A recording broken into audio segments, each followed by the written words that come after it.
ইরানের তেহরানে বিস্ফোরণ সম্পর্কে ইরানি রাষ্ট্রীয় টেলিভিশন স্বীকার করেছে বিস্ফোরণের শব্দ শোনা গেছে, তবে কোনো বিশদ তথ্য সামনে আসেনি। তেহরানের কোথায় বা কী ধরনের লক্ষ্যবস্তুকে আঘাত করা হয়েছে সে সম্পর্কে এখনো পর্যন্ত কিছুই সামনে আসেনি।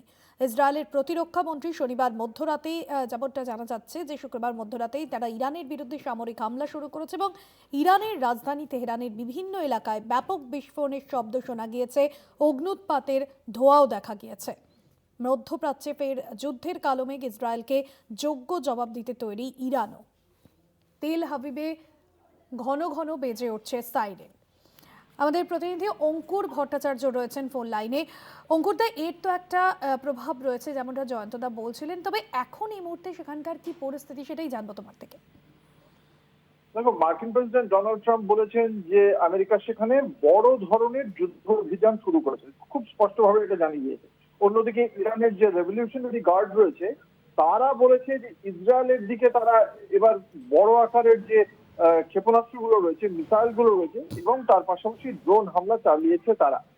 এখনো পর্যন্ত যে সমস্ত জায়গায় বিস্ফোরণের আওয়াজ পাওয়া গিয়েছে তা হলো আবুধাবি, দুবাই, এই দুটো জায়গায় বড় ধরনের বিস্ফোরণের আওয়াজ পাওয়া গিয়েছে। ইরান নিশ্চিত করেছে তারা যে সমস্ত এই পশ্চিম এশিয়ার যে সমস্ত জায়গায় তারা হামলা চালিয়েছে সেই জায়গাগুলো হচ্ছে গিয়ে কাতারের আল উবেইদ এয়ারবেস, যেটা হচ্ছে মার্কিন যুক্তরাষ্ট্রের একটা এয়ারবেস, কুয়েতের আল সালেম এয়ারবেস, আল ধাফরা এয়ারবেস সংযুক্ত আরব আমিরাতে, এবং বাহরাইনে মার্কিন নৌসেনার যে ফিফথ বেস রয়েছে, পঞ্চম নৌবহর যেখানে থাকে তার যে সদর কার্যালয় সেখানে হামলা চালানো হয়েছে ইরানের পক্ষ থেকে। অন্যদিকে পাশাপাশি সৌদি আরবিয়ার রিয়াদে সেখানেও হামলার বিস্ফোরণের আওয়াজ পাওয়া গিয়েছে বলে জানতে পারা যাচ্ছে। ফলে এই এতগুলো জায়গায় হামলার শব্দ পাওয়া গিয়েছে। অন্যদিকে পাল্টা হামলা হয়েছে আবার উর্মিয়াতে, পশ্চিম ইরানেও পাল্টা হামলার আওয়াজ পাওয়া গিয়েছে। এই যে এতগুলো বিস্ফোরণ হচ্ছে, অর্থাৎ ওই পশ্চিম এশিয়ার ওই অঞ্চলটা ইরানকে তো আগে থেকেই ঘিরে রেখে দিয়েছিল আমেরিকা, তাদের নৌবহর সাজিয়ে রেখে দিয়েছিল, যাতে এমন ভাবেই রাখা হয়েছিল লিঙ্কন যে নৌসেনার যে বহরটা রয়েছে, নৌজাহাজটা রয়েছে, সেই জাহাজটা, ওই জাহাজ থেকেই একেবারে সরাসরি বেশ কিছু যুদ্ধ বিমান সেই জাহাজ থেকেই টেক অফ করতে পারে, খুব দ্রুত গিয়ে ইরানে গিয়ে হামলা চালিয়ে আবার ফিরে আসতে পারে, এমন ভাবেই সাজিয়ে রাখা হয়েছিল।